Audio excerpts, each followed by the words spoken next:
మన బలహీన వర్గాలకు చెందిన నాయకుడిని, మీ వాడిని ప్రతినిధిగా చేసి ఆయన 2019లో గెలవలేకపోయినా కూడా ఎమ్మెల్సీగా చేసి కుప్పానికి ఈ 5 సంవత్సరాలలో ఇంత మంచి చేశాం.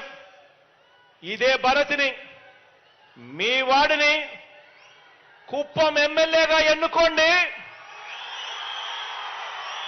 కుప్పం ఎమ్మెల్యేగా ఎన్నుకోండి. నా కేబినెట్ లో మంత్రిగా స్థానం ఇస్తాను. నా గుండెల్లో పెట్టుకుంటాను.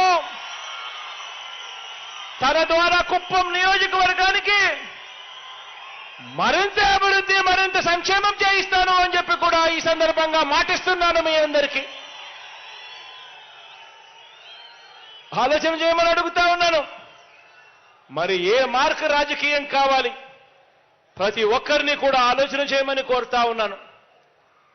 ప్రజల గురించి ఆలోచన చేసే, పేదవాడి గురించి ఆలోచన చేసే, పేదవాడి భవిష్యత్ గురించి ఆలోచన చేసే మీ బిడ్డ మార్క్ రాజకీయం కావాలా, లేక కేవలం ఎన్నికల్లో మిమ్మల్ని ఉపయోగించుకొని తర్వాత గాలి కొదిలేసే రాజకీయం చంద్రబాబు నాయుడు గారు చేస్తా ఉన్న రాజకీయం కావాలా? అందరూ కూడా ఆలోచన చేయండి.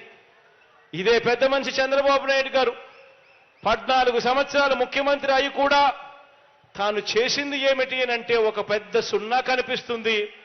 కానీ ఎన్నికలు వచ్చేసరికి మాత్రం మళ్ళీ కోసం, మళ్ళీ మోసం చేయడం కోసం రకరకాల రంగులతో మేనిఫెస్టో తీసుకొని వస్తాడు. ఆ మేనిఫెస్టోలో ప్రతి ఇంటికి కేజీ బంగారం ఇస్తానంటాడు, ప్రతి ఇంటికి ఒక బెంజ్ కారు కొనిస్తానని చెప్పి కూడా అంటాడు. ఆలోచన చేయమని అడుగుతా ఉన్నాను. 14 సంవత్సరాలు ముఖ్యమంత్రిగా చేసిన ఈ వ్యక్తి, ఏ రోజైనా ఏ మంచి కూడా చెయ్యని ఈ వ్యక్తి ప్రతి ఎన్నికలప్పుడు కూడా ఒక రంగురంగుల మేనిఫెస్టో తీసుకొని వచ్చి ఏ రకంగా ప్రజలను వెన్నుపోటు పొడుస్తా ఉన్నాడు. ఇటువంటి వ్యక్తి మాటలను నమ్మగలమా అన్నది ప్రతి ఒక్కరూ కూడా ఆలోచన చేయండి.